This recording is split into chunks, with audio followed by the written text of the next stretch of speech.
Good evening. Football 93 gets underway with the FA Cup. Football with that knockout punch. This time last year, Arsenal were on the receiving end of it. It's Thomas who takes it. Oh, what a goal, Mickey Thomas! He's done it, the magic little man at the venerable age of 37. Non-league's best-known giant killers Yeovil Town were today attempting to repeat Wrexham's shock victory of last season. And Arsenal arrived for the game having scored just once in their previous 7. Yeovil against Arsenal, our top-of-the-bill match. Now, do you recognise this ground? Quite right. It's the Victoria Ground, Hartlepool. And tonight, that club make their debut on Match of the Day after a 30-year wait. Manager of the month, Steve Coppell, took his Premier League team Crystal Palace on the long journey to the northeast, and that's our second match. Fact of the month, produced by our man Albert today, Marlow of the Diodora League were actually FA Cup semi-finalists in the last century. He then beat his own personal best fact by confirming that Marlow are the only club to have entered the FA Cup every year since it began. Drawn at home to Spurs, they decided to switch the tie to White Hart Lane, and they knew exactly what that meant at the end of the day.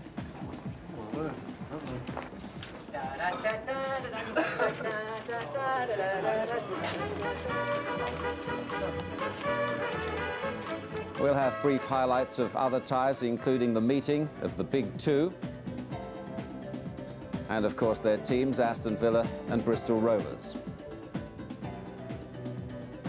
Gary and Alan will have their views as usual, and we'll have the result of Goal of the Month. But let's begin the action with the tie between Yeovil Town of the Vauxhall Conference, who boast that best FA Cup record of all the non-league clubs, and Arsenal, joint second favourites for the Cup this year. The commentary comes from Clive Tilsley. It's an FA Cup classic before a ball's been kicked. Yeovil, the most practised giant killers in Cup history. Arsenal, our most vulnerable giant at the moment. Less vulnerable, though, today for the return of Tony Adams from suspension and Lee Dixon and Paul Merson from injury. Kevin Campbell is relegated to substitute, Anders Limpar promoted to the starting 11. But these are the stars of FA Cup week. Yeovil goalkeeper David Coles has had 16 clubs and never cost one of them a fee. It all began for him as a boyhood Arsenal fan and a teenage Arsenal trialist. A stack of stories of what might have been for these players to tell. Most have had some league experience. 2 hard luck stories today. Club captain Mark Shale, Yeovil's outstanding defender, is suspended. Player manager Steve Rutter, just fit after injury, just couldn't find a place for himself.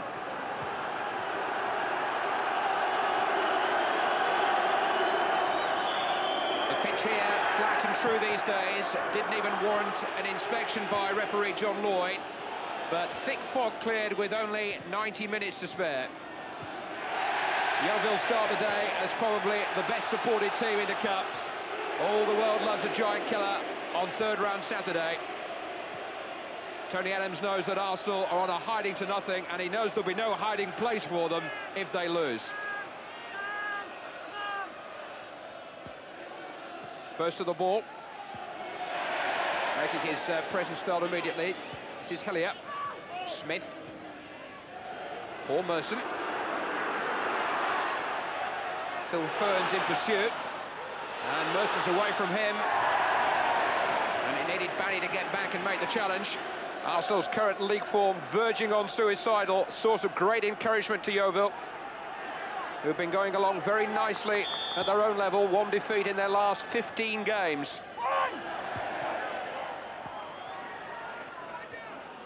The sort of run that I'm sure Arsenal had in mind back in October, and the sort of run that they need again now if they're to reassert their claims to the major prizes.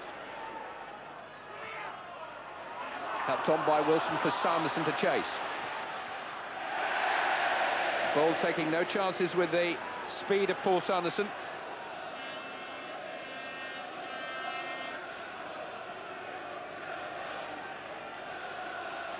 Harrow with the throw.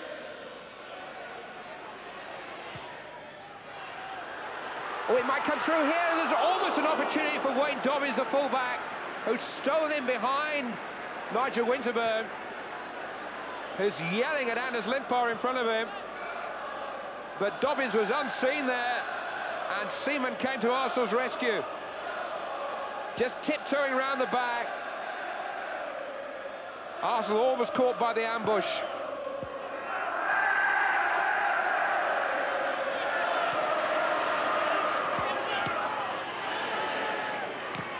Bold. Sherwood's header. Hillier down for Wright. Got away from Cooper. Got away from Wallace. Couldn't quite get away from goalkeeper David Coles.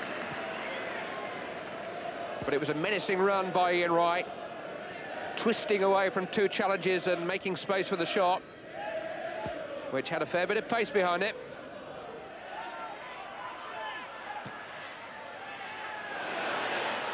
Limpar.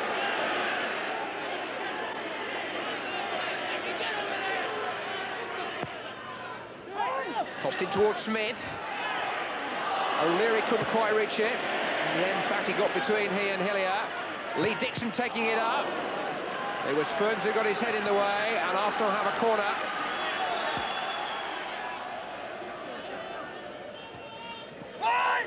Corners in towards Bold.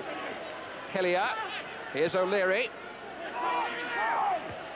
Headers by Dobbins. O'Leary again. He's trying to find Limpar. He eventually does via Hillier.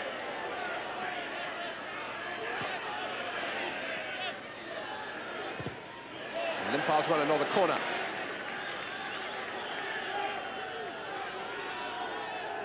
They certainly haven't approached their task tentatively, though, Arsenal. They've gone for it. Limpar's corner. Ball got a touch on, and Ian Wright gets a touch in. And that puts a completely different complexion on Arsenal's task here today. Such a valuable goal from Ian Wright. His 13th of the season. He scored nearly half the goals that Arsenal have got. And it was the old trick at the near post. Both flick on, and Wright virtually unmarked on the edge of the 6-yard box.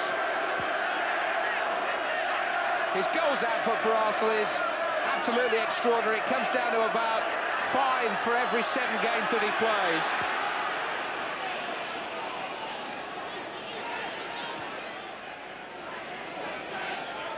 O'Leary, Winterburn, Limpar making the run ahead of him.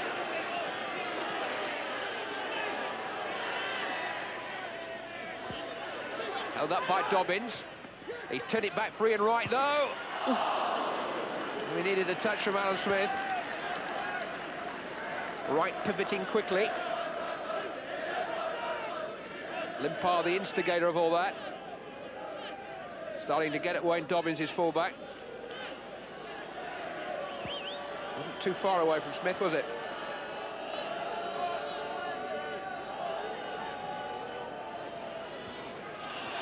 It's come for Cooper to try his luck from range. It was awkward rather than really threatening to David Seaman. Richard Cooper's effort came to him awkwardly, and it came to Seaman awkwardly too.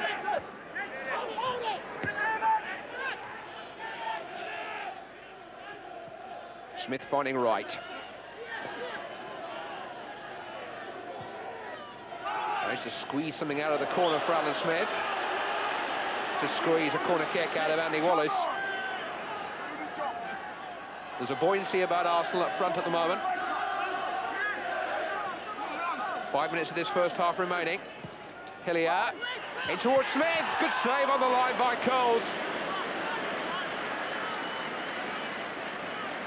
Arsenal are master of the skies over Yeovil at the moment. They're having a lot of joy in the air. And Alan Smith will be a little disappointed he couldn't defeat Coles, who was actually stood behind the line, but just kept it on the honest side of the line.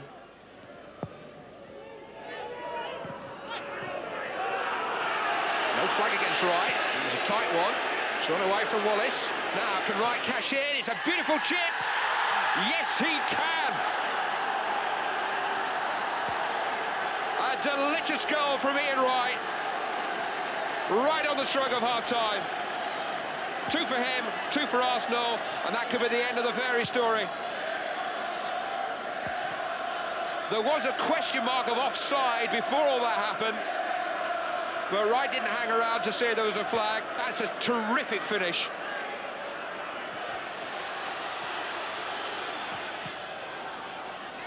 Here's Paul Merson. So far, so good for George Graham's team, and particularly for Ian Wright. 2 more for him, 14 for the season. They've been businesslike, they've been brisk and battle-hardened, and perhaps above all, they've been balanced with the return of their injured stars. And they lead Yeovil Town by 2-0 at the break. This is a sticky week for Arsenal, with a League Cup tie to come at Scarborough on Wednesday. A quarter-final place in that competition might change the look of their season. They are still just 7 points behind the title favourites, Manchester United. I'm sure they'll be talking crisis, what crisis, if they come safely through this escapade in the West Country this afternoon.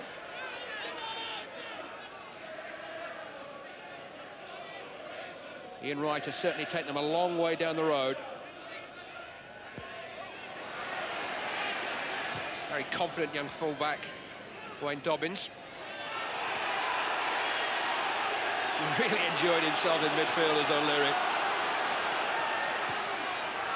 Now Sanderson enjoying himself, stretching his legs in behind Winterburn. There are 2 waiting for the cross. It might come here for Batty. And he just couldn't quite grow enough. And that was maybe the little glimpse of an opportunity which Yeovil needed to lift them. May just be their last glimpse of an opportunity too. But they needed a pick-me-up. And the raw speed of Paul Sanderson and the hunting instincts of Paul Batty almost combined to give it to them. Couldn't quite get there on his favoured right foot.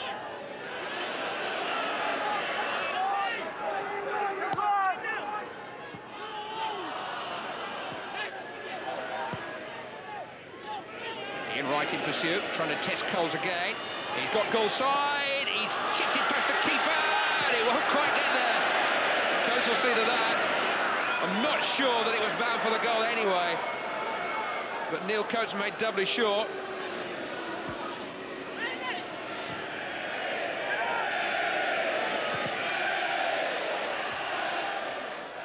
Forward by Batty, this is Spencer. Adams has been a rock for Arsenal. Smith. Now this is Batty. Deflected to him off Spencer. Wilson. Spencer. Sanderson to his right. 3 to aim for if he can get the cross in. David Seamer's punch. Cleared by Bold. Wallace. Bold again. Very capably dealt with by Arsenal once more.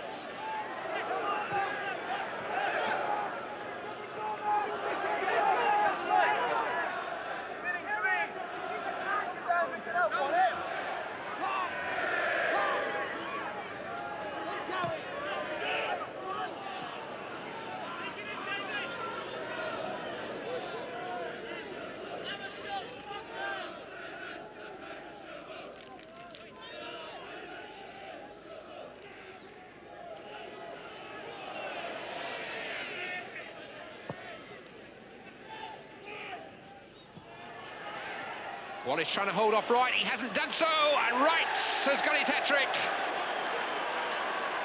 It's come midway through the second half, and Ian Wright signs the bottom of the game sheet, puts his signature on the afternoon with a hat-trick of opportunism and of class, which has eased a difficult situation for Arsenal today.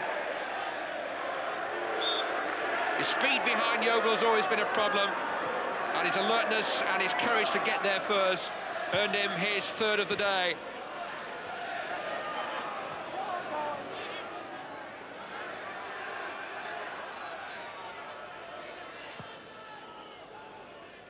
Sanderson. O'Leary, though, for Winterburn.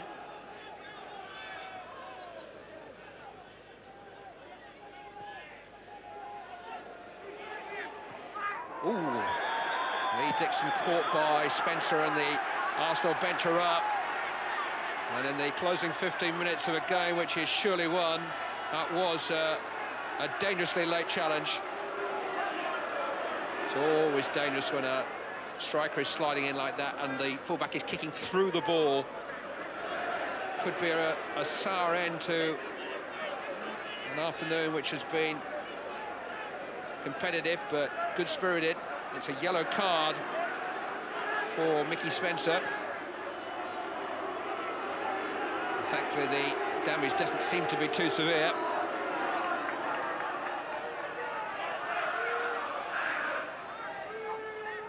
And a free kick for Arsenal.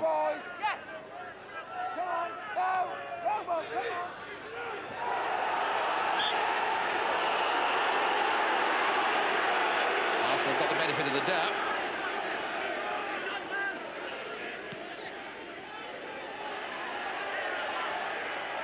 Merson.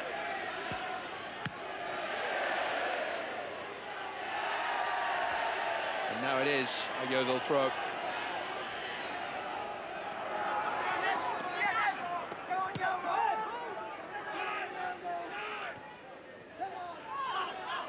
Smith.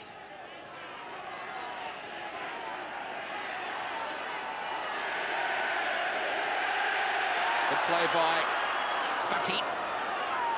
And by Wallace. No let up in the intensity of the match in many ways. Nevin has found Wallace again, and what a chance here for Spencer! Round Seaman! Around the wrong side of the goal, penalty given. Spencer was impeded, presumably by Steve Bold as he got back there. And referee John Lloyd has given Yeovil the chance to end the afternoon with a flourish from the spot. Well, if Bold was penalised, it was harsh. Paul Batty has a chance to score a famous goal in the history of a famous cup fighting club. They've got something from the day. Paul Batty's penalty has given it to them with 10 minutes to go. I don't think it'll affect the outcome of the game. Batty the scorer. He's actually on the transfer list here. I bet he's glad he hung around. Smith. It's come for Merson. Now Hillier. Right. Great cross. Limpar. Smith. Smuggled away somehow. Back in by Winterburn. And this time Alan Smith is offside. Just had a chance to end all the nonsense from Arsenal's point of view there, Smith.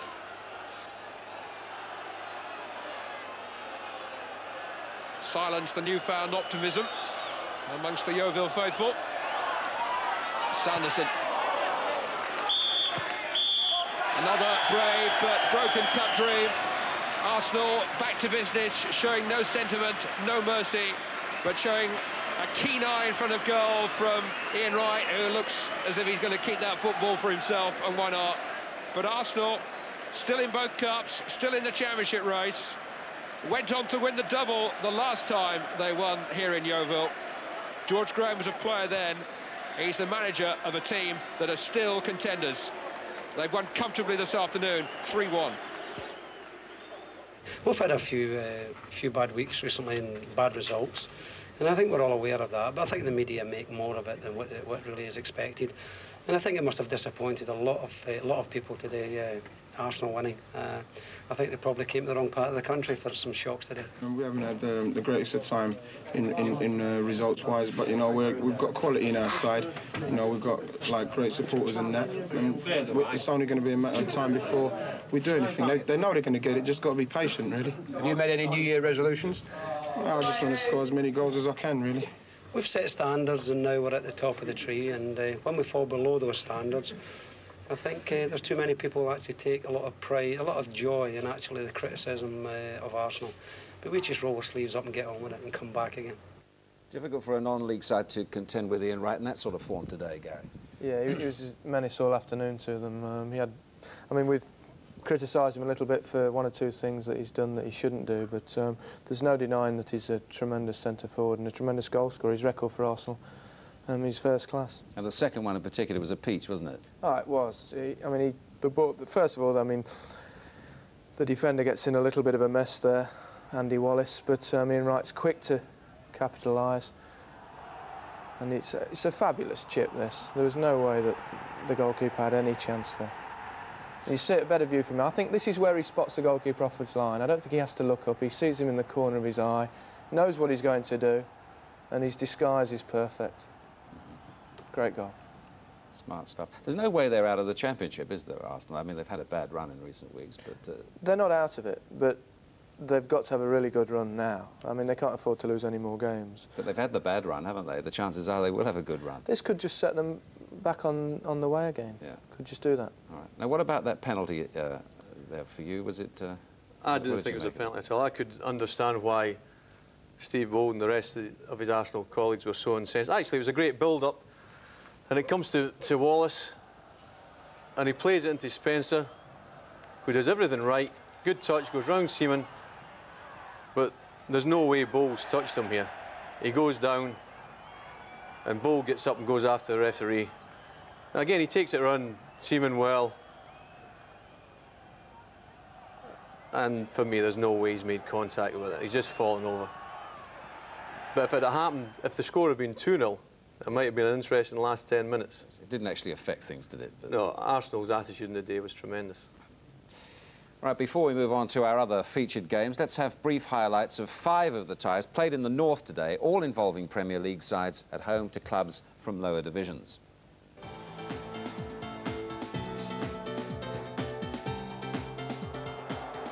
A day actually when neither home advantage nor Premier League status would account for much. At Bramall Lane, Burnley in yellow and Adrian Heath provided early evidence of that. Heath, twice a cup finalist in his Everton days, and today promised to be just as exciting for him. Alan Kelly and Paul Beasley certainly helped. A back header memorable only for Burnley and Adrian Heath. So 2-0, and that's how it stayed until the last 10 minutes. United had already hit the woodwork. The Burnley defence retreated, and this time Glyn Hodges took his chance. So to a frantic finale. Too frantic for some, notably the 2 Adrians. Heath and Littlejohn missed the last few minutes after this scrap. Referee Roger Wiseman really had little alternative. But still there was time for United, and Brian Dean's flick on and Paul Beasley saved Premier League blushes, at least until the replay in 10 days' time at Turf Moor.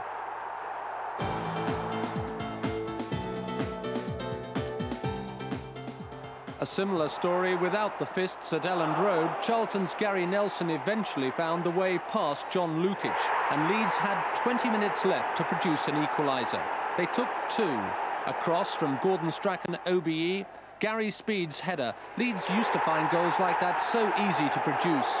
And Strachan again surely creating the winner for Tony DeRigo. But watch Scott Minto's clearance as he lay injured in the goal mouth. Leeds totally frustrated.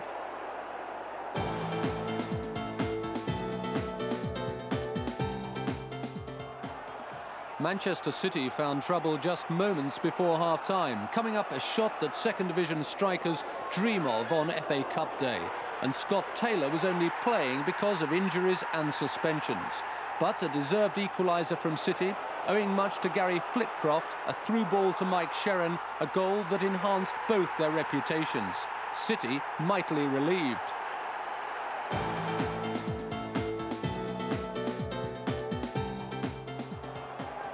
Oldham used to be giant killers themselves. That was Tranmere's intended role today, and they got a marvellous start at Boundary Park. FA Cup penalty misses for John Aldridge a history these days. It got worse for Oldham 2 minutes later as well. Morris's cross, and how many Pat Nevin headers have found the net over the years. The Premier League side have retrieved such scorelines before, though, and a 2-goal lead was flattering to Tranmere. 10 minutes into the second half, and Ian Olney had begun the fight back. Time for the Norwegian Gunnar Halle, quite at home in Arctic Oldham today, and twice involved in the move that led to the equaliser. Eventually, it was Paul Bernard making it 2-all. Tranmere's afternoon really spoilt by John Aldridge's sending off for allegedly stamping on an Oldham player, but a replay to relish coming up at Prenton Park.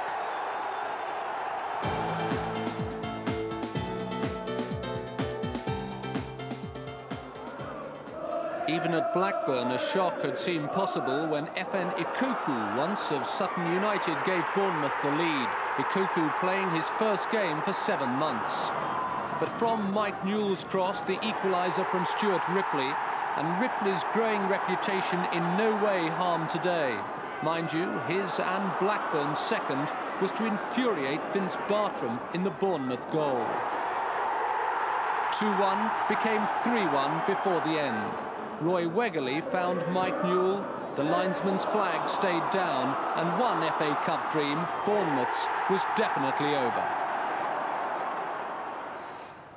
Now, who do you think is going to win the Cup this year? Well, this year, Gary has gone for Leeds.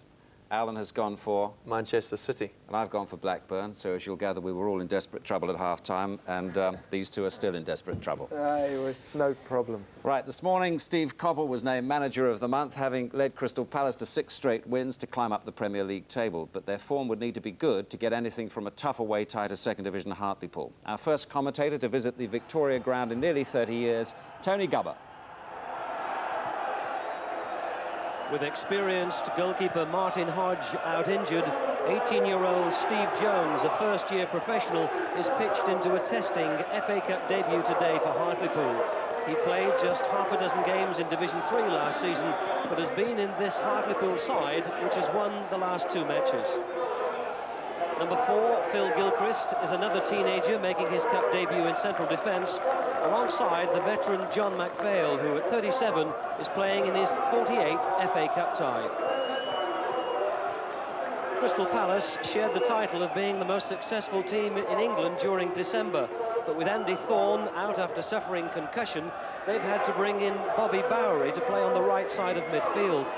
He's a player who trained with them without a contract for a year after being released by Queen's Park Rangers. Eddie McGoldrick will continue in his role as sweeper. Steve Coppell will be well aware of just how testing an occasion this could be for Crystal Palace. They've been knocked out in the 3rd round of the Cup 4 times in the last 5 years. Referee Dermot Gallagher of Oxford had a long inspection 2 hours before kick-off. The pitch is firm. It's a raw northeastern afternoon, but the bounce of the ball is certain to be awkward. Palace on the attack first of all. Armstrong. 8 goals in 17 games for Chris Armstrong. £1 million signing from Millwall in September.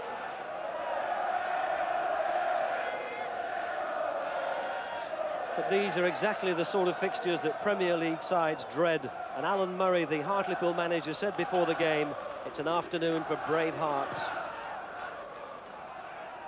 Saville, Emerson, Nicky Southall, Paul Cross, who's gone on the overlap. This is McGoldrick.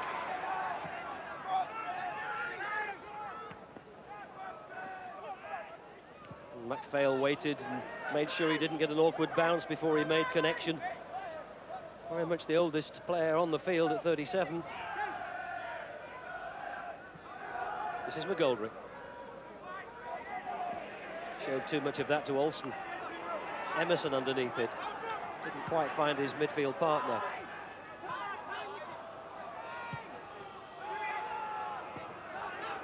Oh, he's got a good touch on him, Andy Saville. Oh, and he's lifted that over the top, trying to find Olsen. And the bounce is awkward, and that time it favoured Palace.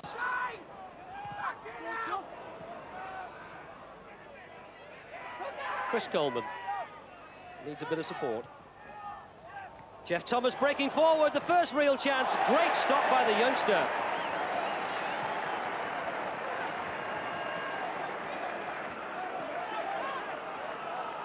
Out of play by Eric Young. What a fabulous save by the 18-year-old. He's not 19 till the end of the month. It's a big occasion, but that was first class Jeff Thomas had burst through from midfield. Well, wasn't that the sort of save to instill confidence, not only in himself, but also in the rest of the side? Jeff Thomas must surely have thought that he was going to score.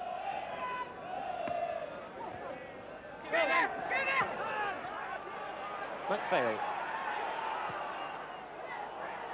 McGoldrick intercepts. This is John Rose.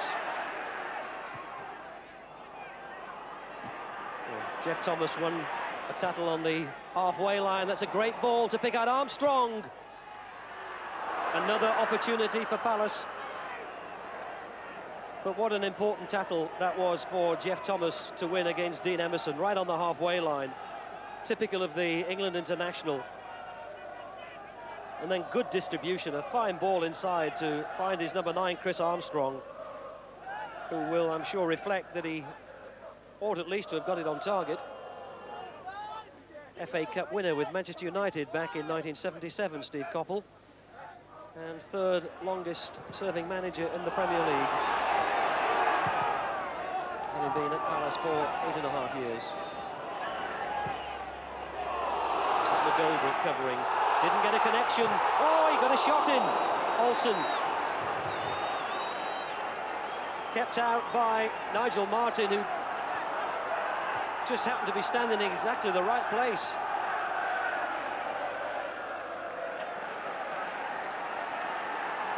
Well, the sweeper, Eddie McGoldrick, tried to head it back to his keeper, and he didn't get a full enough connection. And it dropped short, and Olsen was in on it.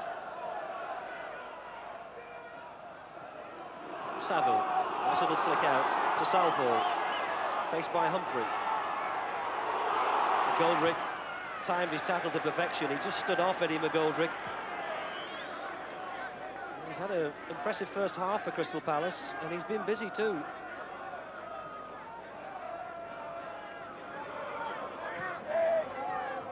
Emerson. That's Richard Shaw's clearing header. That's awkward. And that was a good opportunity for Dean Emerson. Nigel Martin had stayed on his goal line. The ball speculatively knocked forward by Ryan Cross. And while others waited, Eric Young watched. Emerson got to it first and might well have made more of that. Would have done better to have tried to take it on his chest. And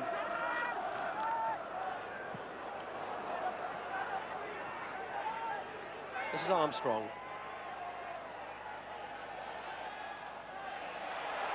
Gilchrist slipped, but the linesman put his flag up, and the foul is given.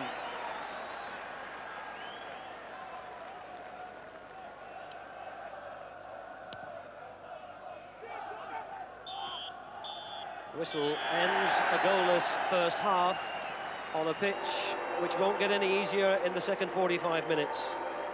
And Jeff Thomas might have put the Premier League side ahead early on, but for a good save by the 18-year-old keeper.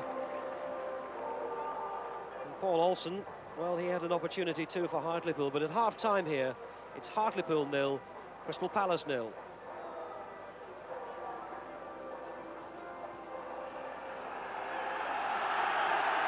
Neither side have made any substitutions at half-time. And it was a credit and a testament to both sides that despite the tricky conditions, neither trainer was on in the first half. And there were very few interruptions.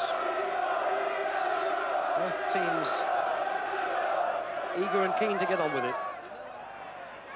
This is Armstrong. This is Humphrey. And finally cleared by Emerson.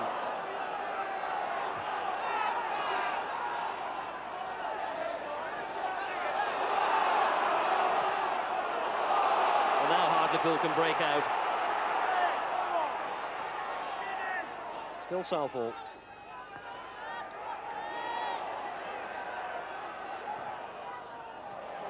Saville. John Rose who left it. This is Emerson. Well, he wasn't really going to test a keeper of the quality of Nigel Martin of that sort of range.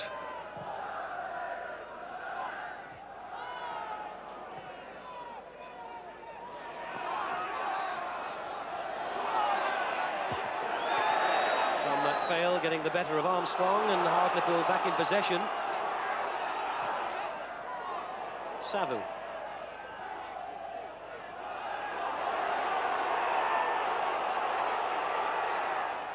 Oh, Cross got a fortunate rebound, still Cross. Oh, and he nearly got it through to John Rose.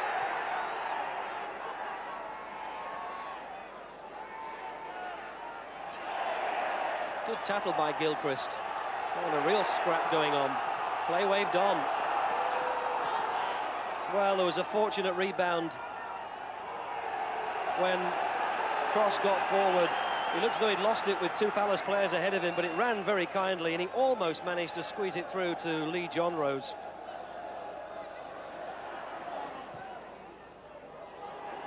Here's Jeff Thomas.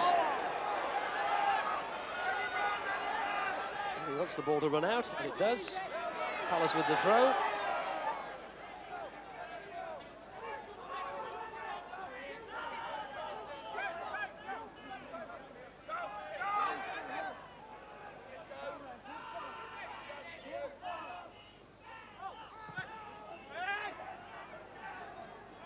Saville.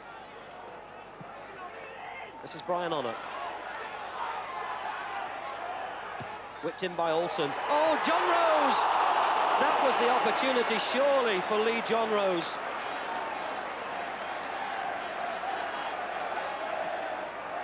Oh, he can reflect how that one got away. It was whipped in really quickly by Paul Olsen. The header down just wide of the foot of the post. Oh, there's a swinging of an arm by Eric Young on Brian Honour after he'd played that ball, which the referee didn't spot. And one or two players are jumping rather strongly into the challenge at the moment, and that may be because the players saw what happened and the referee didn't. There was a little clash between Brian Honour and Eric Young after the ball had been played.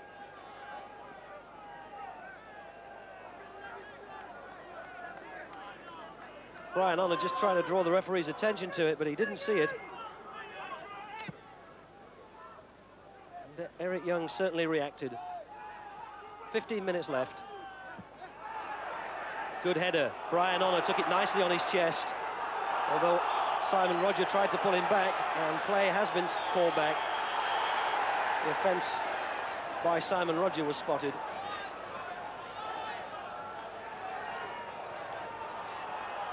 And perhaps understandably, things just beginning to hot up a little bit.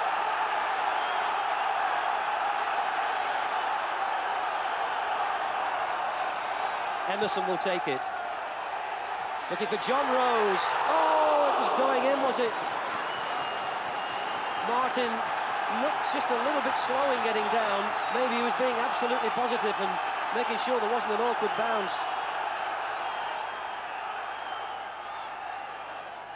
Corner Hartlepool.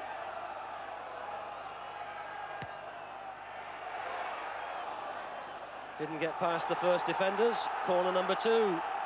And in a crowd of just under 7,000, there are barely 600 carrying the colours of Crystal Palace.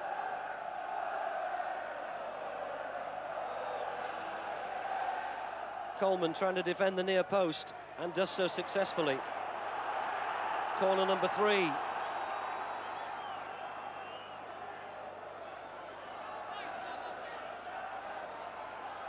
Andy Saville again making a nuisance of himself by that near post. This time it's hit much longer. And this time it's Jeff Thomas who turns it over. Corner number 4. Desperate defending for Palace. And Jeff Thomas now going to stand alongside John McPhail. Played in by Honour. Header out was by Eric Young. Hartlepool throw. So Nigel Martin has had to make the significant save in the second half. What a good header it was. Hartlepool beginning to come into the match more and more. Palace perhaps increasingly thinking that 0-0 will do, and a replay a week on Wednesday.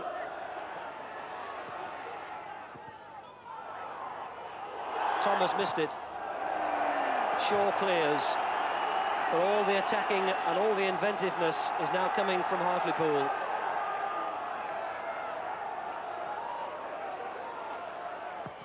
Hit in by Emerson. Saville!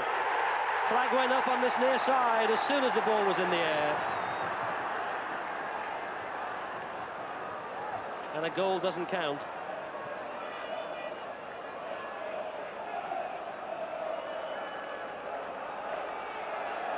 Palace had come out from the back as soon as Emerson looked as though he was going to hit that. And Andy Saville was a couple of feet offside.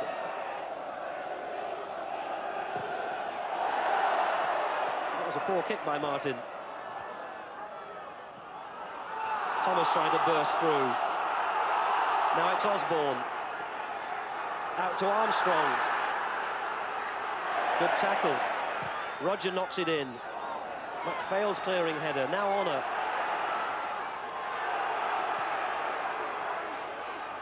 Good header. Olsen. Great ball for Honor. McGoldrick covers.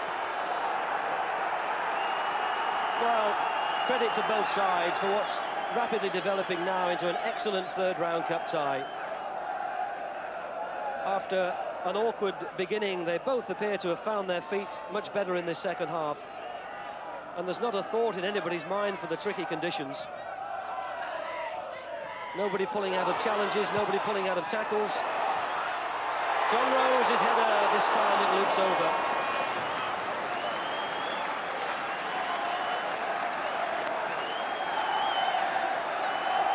Knocked in by Ryan Cross. And this time he got right underneath it.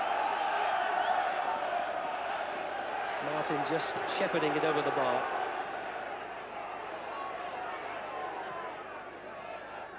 The Palace are really pinned back in their own half at the moment. Yes, appeals for an obstruction, and it's given. Is it?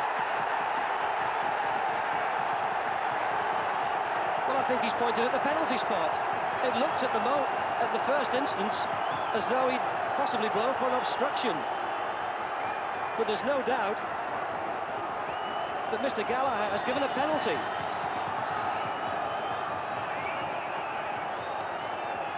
Well, there's a push by Richard Shaw on Southall, which some may have interpreted as an obstruction, but it's a foul, it's a free kick, and Andy Saville places the ball on the spot, and Crystal Palace are stunned. Nigel Martin to face Hartlepool's top goal scorer, Andy Saville. The second division side lead against the team from the Premier League, but it will rankle with Crystal Palace. It looked as though Shaw half tried to get out of the way. There was no doubt there was a contact between him and Nicky Southall.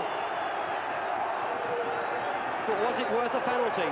The referee makes a decision. He says yes. 1-0 Hartlepool.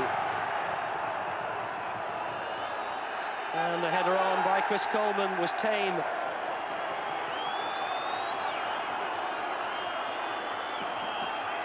A minute of time added on for injuries. Already been played. The referee has his whistle out. That's it. Hartlepool are the giant killers of the third round, beating Steve Coppell's Crystal Palace by 1-0. And the Palace players involved in furious protests at the referee at the final whistle. And Richard Shaw, who was adjudged to have conceded the penalty, needing to be restrained. But Hartlepool don't mind. 1-0 against Crystal Palace. The Andy Saville penalty to put them into the fourth round for only the fourth time in their history. How did you see the penalty? Because Richard Shaw had to be restrained at the end of the match from confronting the referee. Well, the position that I'm at watching the match, is difficult for me to comment on it. The referee was very close. He had no doubt about it being a penalty. And if it's a win or lose situation, we've won on that occasion. Yeah, Nicky just had a touch through there, and he's gone past him, and it's a difficult one from there. Even there, you know, if it had been against me, I would have been probably a bit upset about it. But I'm taking it because we've had them against us. We thought we'd done okay. It's a very, very difficult place to come to. It's a day which I don't think anybody would relish playing football. The conditions were hard underfoot, slippery, and we thought we'd done the lion's share of the job, and then all of a sudden a penalty pops up out of nowhere, and it didn't really give us any time to get back into the game, so we're out. I mean, do you agree with the penalty decision? Richard Shaw had to be restrained at the final whistle from approaching the referee, presumably to protest. Well, I was very upset. I saw the incident from 40, 50 yards away at ground level, and I couldn't believe it. I thought he'd blown for a goal kick at first, and then I realised from the reaction of the players round about that he had blown for a penalty. I think that's the winger there who's got the ball south, though. Like, it seems to me he runs more into Richard than anything else. Richard's just going across him. There's no way is he inhibiting his progress to getting the ball. Just seems to run out of play. Well, very philosophical about it. It was a Douro struggle, actually, wasn't it? That, Yeah, the pitch was a leveler for a kick-off. Difficult for Palace to go there. Steve Coppell summed it up. He got his men to show good attitude, good effort. Having said that, Hartlepool had all the chances. It's a bad way to go. I thought it was a terrible decision for the penalty kick. Right, let's have your impartial view then. We've had the other views. Well, it's played here, and the ball comes in, and Richard Shaw goes to Southall. Now, his left hand comes out, definitely. But I don't even think he makes contact there. I think he just falls over. And you can see he's bemused with the decision. Again, just his left hand comes out. He's always going to go down. I think he's conned the referee there. Gary, what do you think of it? Well, I agree with Alan entirely. Incredibly harsh decision. And Palace must feel badly done by.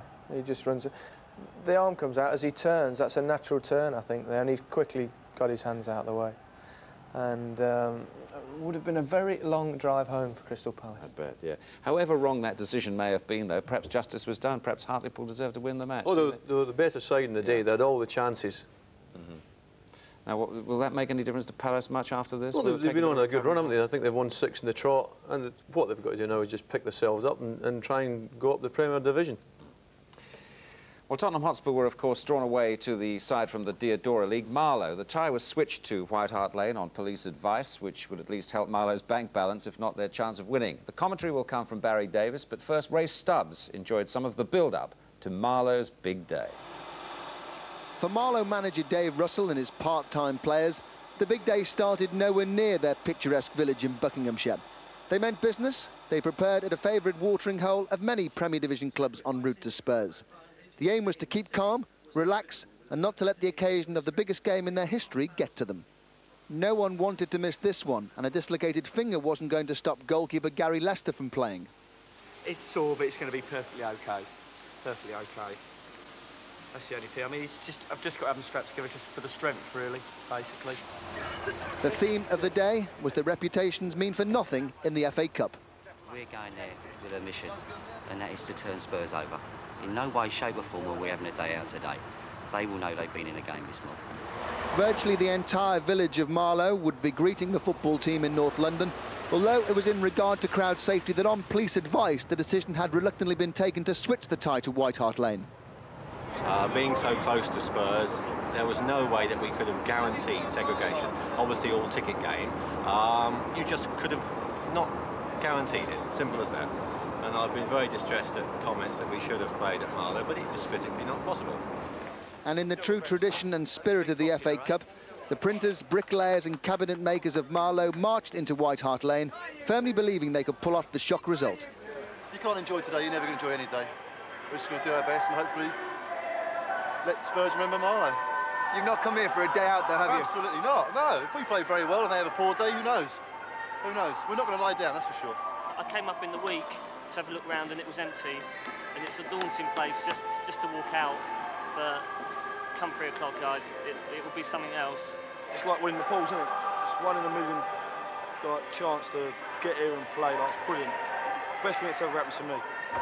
In the Marlow dressing room, everyone recognised the enormity of the task they faced, but they were relishing the opportunity to face it head-on. I'm not saying we're a better side than Spurs, but on the day, I feel that our commitment will possibly just get us that little result. A little bit of luck, you never know. But them Spurs players are going to find it very hard today to motivate themselves.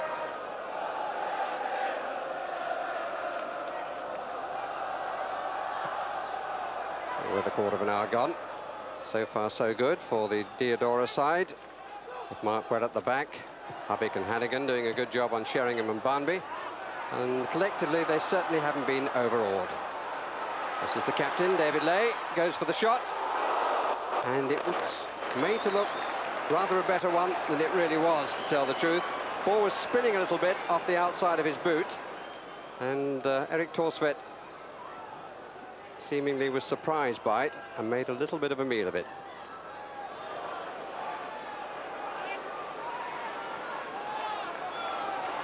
Bit of space for Justin Edinburgh.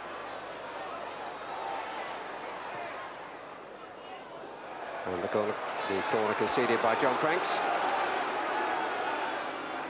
And on the last corner, they certainly gave Neil Ruddock rather more room than they should have. Naeem to take again. Sheringham just to the right of the penalty spot. And Ruddock coming in, gets up well again. Oh, and off the side of Teddy Sheringham's head. No more than a cursory nod. Gary Lester already moving away to his right. Had no chance to readjust. But the marking wasn't good. Ruddock got up well, and Sheringham got the finishing touch.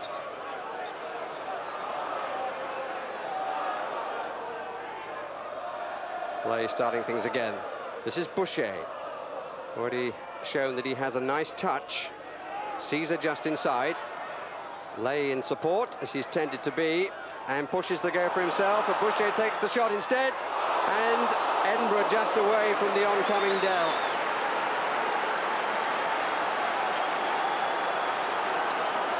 I think that Lay was going to take this himself.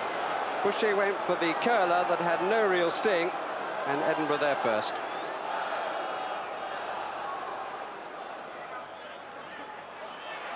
Edinburgh again with a bit of space. And they haven't got it away, and here's Sheringham. Oh dear. Not the sort of finish that one should expect from his value.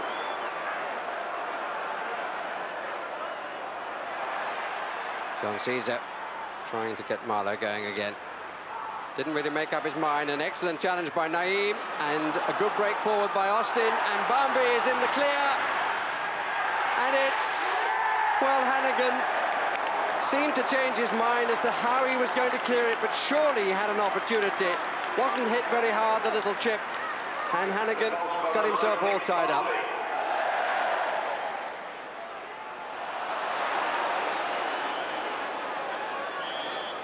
Ruddock looks as though he's poised. Oh, and it really wasn't that far away. Gary Lester must have breathed a sigh of relief. Former Wycombe goalkeeper, played 520 games for them, had a testimonial match actually against Spurs. So he's now playing them for the second time. And a spell at Slough as well. And here's Samways. Oh my goodness me, what an excellent finish by Vinnie Samways. Leicester saw nothing of that. Took it delightfully, a look up and a really thunderous drive. The time of the third goal for Spurs, 50 minutes and 16 seconds. The goal scorer, number 4, Vinnie Samways. Hit long, and Thorstvedt in trouble, and Caesar didn't take the opportunity. He was falling backwards, really didn't have to hit it as well as he did. Thorstvedt losing it under the challenge, and Caesar over the top.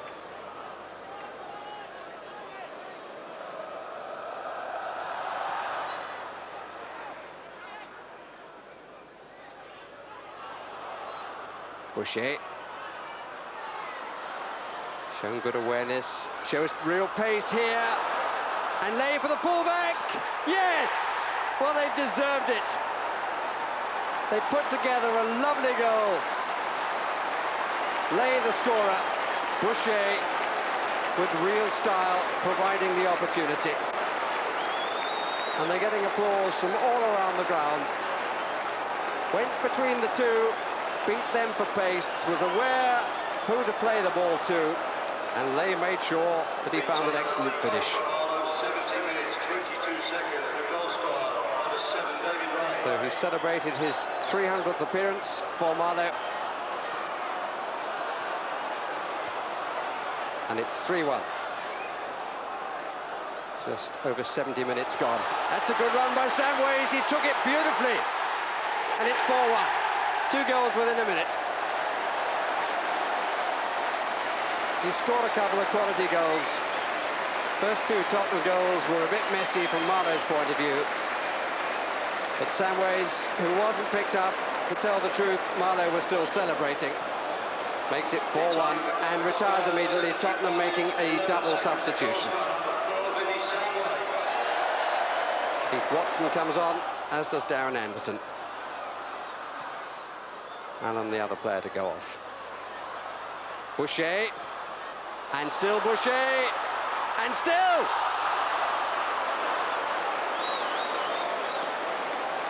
One is tempted to say that he'd done the hard part, forced his way through, and then got underneath the ball.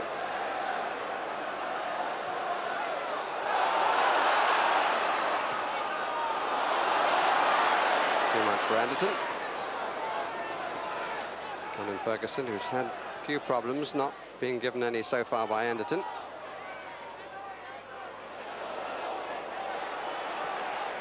Nicely out. Boucher once again. Caesar. Inside Howells, inside Watson. Nice bit of linking, and a lovely ball. This is Watkins. But he's wide of the far post. Lay following up. Couldn't find a touch. Excellent pass off the outside of the boot from Boucher. Tottenham appealing for offside, and Watkins unable to keep a record of having scored in every round. Lay once more. We've got men over on the right side. Boucher! Oh, and it's a whisker wide. But he's deserved a goal. Tottenham really at 6s and 7s, and the goalkeeper beaten. Final seconds. Spurs free kick. David Howells on the ball.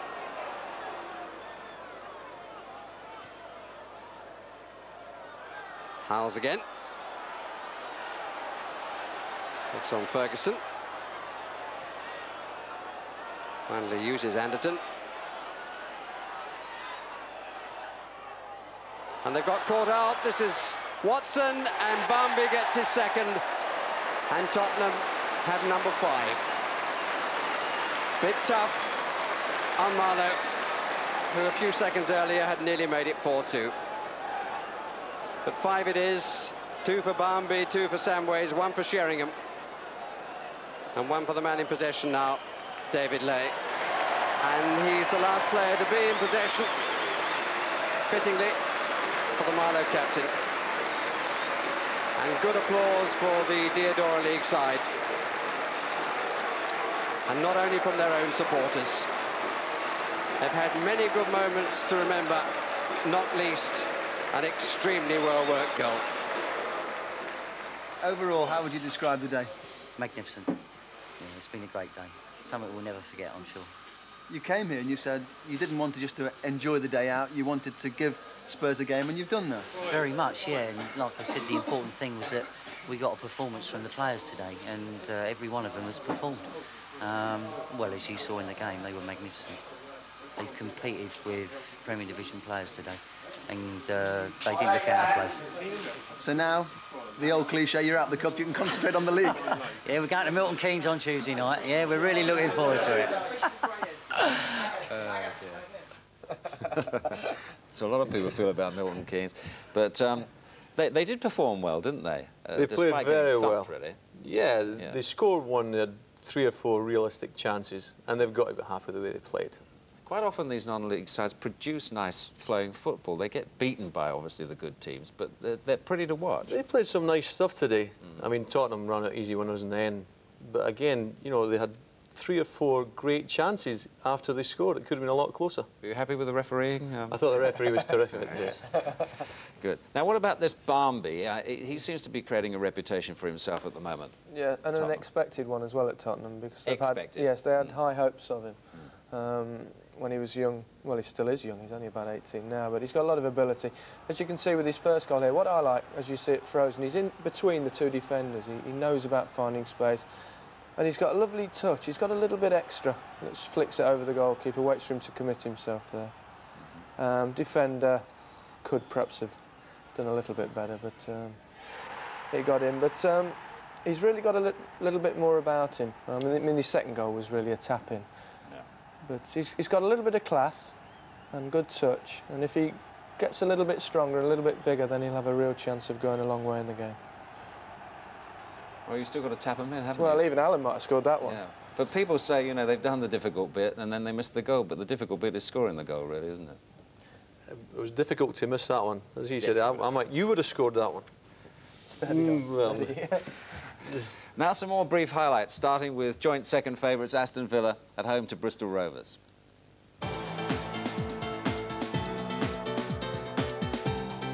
Billed as Ron Atkinson versus Malcolm Allison, first blood to Big Ron thanks to Neil Cox's volley.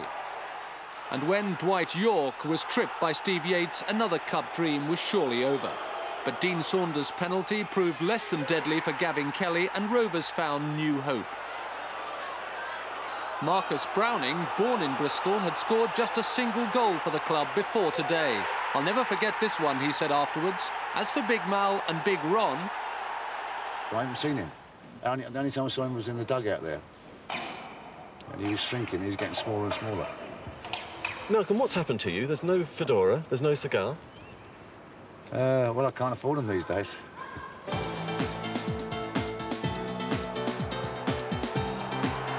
Newcastle found their best form at St James's Park after a half-time lecture from manager Kevin Keegan. Gavin Peacock's goal, the first consequence.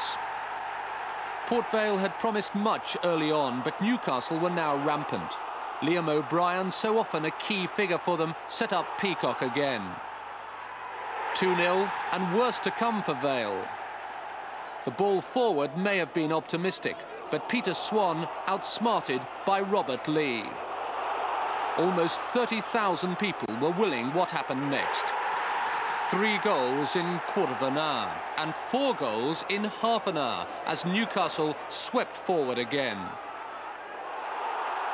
Vale keeper Musselwhite denied Peacock his hat-trick, but not Kevin Sheedy his goal.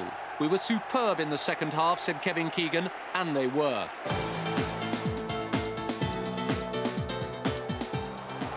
In the midst of the Hawthorns, the decisive action was in the first half. Martin Allen setting up Clive Allen for his 15th goal of the season. And who knows, another lengthy cup run for West Ham? They've reached at least the 5th round in 3 of the last 4 years. And Mark Robson's shot, somehow eluding everybody, made sure they're well on the way to doing it again. West Bromwich spent money making their pitch playable. Perhaps they wish they hadn't.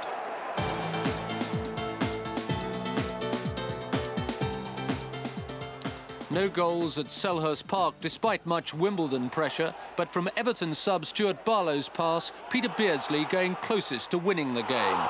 Yes, Hans Sagers did get a touch. Howard Kendall's season might still come alive. And this is what happened in the other third-round ties today. Grimsby Town followed their 3 points at Brentford in November with a 2-0 cup win at Griffin Park today.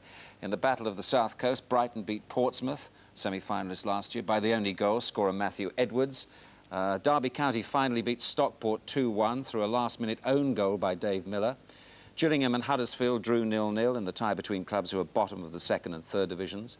Swansea and Oxford drew 1-1, both goals coming in the late stages. It's 10 years since Wolves last reached the 4th round, surprisingly. They made it today, though, 4-1 at Watford, with Steve Bull among the scorers. And in the second round replay, Ronnie Morge scored Bury's winner over Wigan to give them their plum reward of Manchester United at Old Trafford on Tuesday. Well, the big game north of the border today was in the league, the Old Firm match between Rangers and Celtic. Here's Jock Brown. Ferguson playing it in, there's Hateley and Stephen! A goal of outstanding quality from Trevor Stephen, and Rangers take the lead. 33 minutes gone, look at the contribution by Hateley, then by Stephen, and this time Bomber had no chance at all. There was Ian Ferguson flighting it in. Hateley found space, he wasn't picked up, nor was Trevor Stephen, and what an outstanding goal. Rangers march on in Scotland. Now, the result of last month's Goal of the Month competition, the boys here decided that the top 3 goals were these. Goal 1 by Dalian Atkinson, Goal 2, Jason Wilcox, and Goal 5, Gary Parker. Lucky winner of those who agreed is Mr. B. Fairclough of Cwmbran, and here is Dalian Atkinson's goal.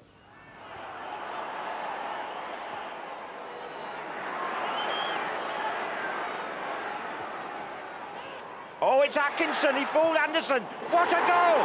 What a goal by Dalian Atkinson.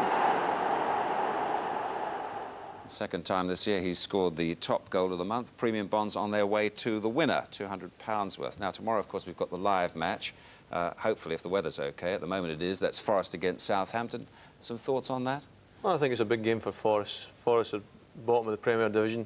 If you get a run in the Cup, you get a buzz about the place, and that can reflect in your league form. And they need to start winning, and tomorrow's the time to start for them. You saw them recently, didn't you, Gary? I saw them play on Monday. In the first half, they weren't very good. In the second half, they played with 5 in midfield. They changed it. They put Roy Keane in the middle, Nigel Clough up front on his own, and they were brilliant. If they play that way tomorrow, they'll win. Now, did I hear you this morning tip Bolton Wanderers to... I did. I'm going for the upset of the round. To beat Another Liverpool? one. Yeah, you think Bolton... Tricky tie for them. And again, it's back to the attitude. If Liverpool don't go there with the right attitude, then they couldn't get turned over quite easily. And Middlesbrough-Chelsea, in a word? In a word, Chelsea. Chelsea. Middlesbrough. Well, Hartlepool made match of the day today. For the first time in 30 years, it looks as though they're going to be on again. Good night from us. Nigel Martin to face Hartlepool's top goal scorer, Andy Saville. The second division side lead against the team from the Premier League.